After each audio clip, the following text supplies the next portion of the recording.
Hello wine people, welcome to the video on Piedmont. This video is part of the Thursday Wine Study and Support Program and is meant for wine people preparing for their WSET Level 3 wine course and exam. This video is part of the 3-video series on Northern Italy. So in the previous 2 videos we talked about Veneto, Trentino, Alto Adige and Friuli Venezia Giulia. This video is on Piedmont. So Piedmont is a region that is located in northwestern corner of Italy, bordering France. Here the climate is extremely continental. The region is totally isolated from any influence from the Mediterranean Sea. So moderate continental climate. This is the place where Alps connect with the Apennine Mountains.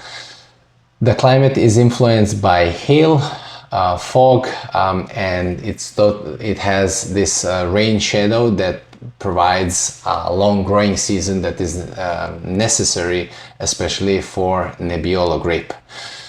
The region is influenced by the River Po that is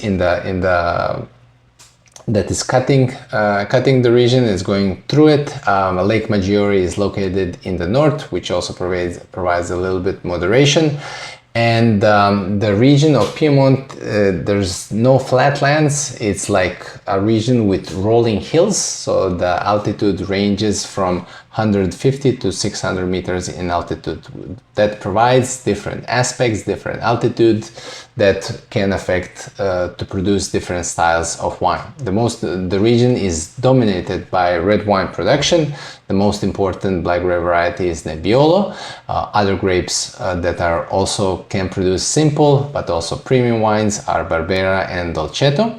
The most important white grape variety for dry still white wine is Cortese, and this is the region where Moscato, dusty, sweet, semi-sparkling wines are produced. The region Piedmont has different appellations, but the appellations that we're going to be focusing on are located in the southern area, south of the town of Turin, which is the capital of Piedmont. The most important towns are Asti and Alba. Something that is very specific for Piemonte, it is that there's no IGT wines.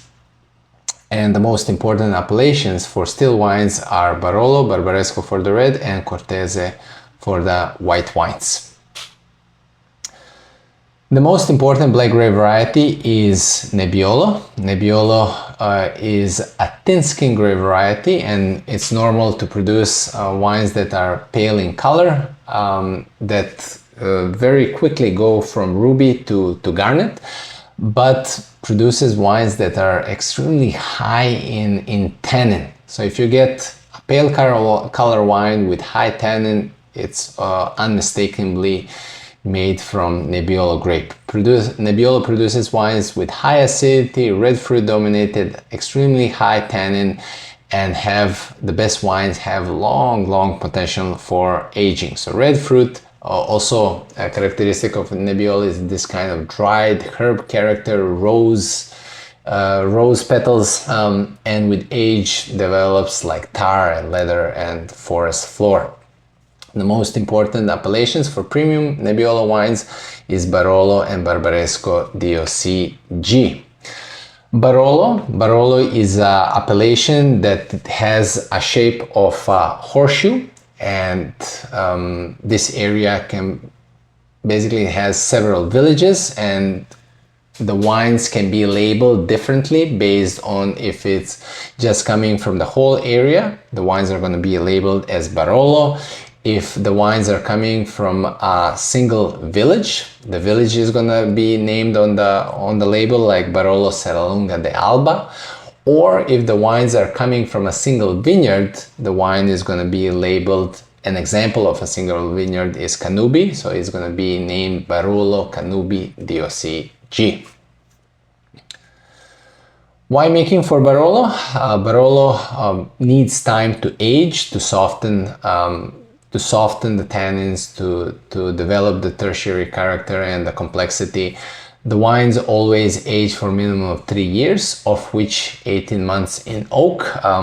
oak really depends on the style of the producers. Traditional way to do it is to age Barolo for a very long time in old, used, big oak barrels, versus a more modern winemaking style is to produce, to age Barolo in a new oak barrels, French oak, but for a shorter period of time. But Barolo in general benefits from long aging because it just has such a powerful structure with acidity and tannin, and really can age for a long time and get super complex. Barbaresco, on the other side, is considered like the queen of Nebbiolo. Is the general perception is that Barbaresco produces slightly lighter styles that do not age as long. The reason for this is because Barbaresco is located a little bit more north, close to the River Po, also a lower altitude. So Barolo is usually between 400 and 600 meters in altitude, where Barbaresco is more on more gentle slopes, 200 to 400. Also, the River Po produces increases the temperature in the vineyard, which creates more riper Nebbiolo grapes. Tanaro River, sorry, not Po. Barbaresco ages for a shorter period of time of 2 years, of which 9 months in oak barrels, usually fruitier, less perfumed than Barolo. Also can be produced as a single village, several villages, or from a single vineyard. Barbera is a black grape variety that ripens late. It has low to medium in tannins but high in acidity, red fruit with specific kind of black pepper character to it. Can produce very simple everyday pizza wines, but can also produce more concentrated age-worthy wines that age in oak. Several DOC and DOCGs for Barbera production. The most important ones for quality and quantity are Barbera de Alba DOC and Barbera de Asti DOCG. The DOCG is generally considered to produce higher quality Barbera. Dolcetto, also a black grape variety, ripens the earliest from the three, Nebbiolo, Barbera and Dolcetto. Produces wines with deep color, medium to high in tannins with medium acidity, more black fruit, kind of black plum, dark cherry, herbs. The most important appellation is Dolcetto de Alba DOC. The best wines can age. The most important appellation for white wine is Gavi. Gavi is located in southeastern part of Piedmont. There's less altitude and the wine is affected by some sea breezes. The grape variety for the production of Gavi is Cortese, and the grape produces light body wines with high acidity, citrus and green fruit.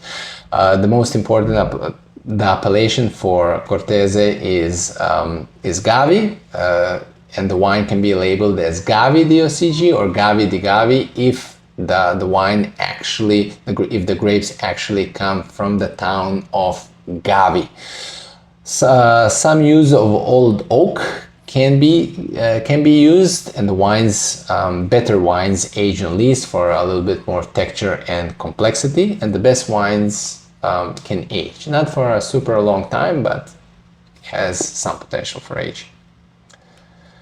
And that's it. Wine people, we finished Piedmont, a very important region, northern Italy. All the regions that we covered are important. And thanks so much for watching. I hope the videos are helping. Stay thirsty and wise.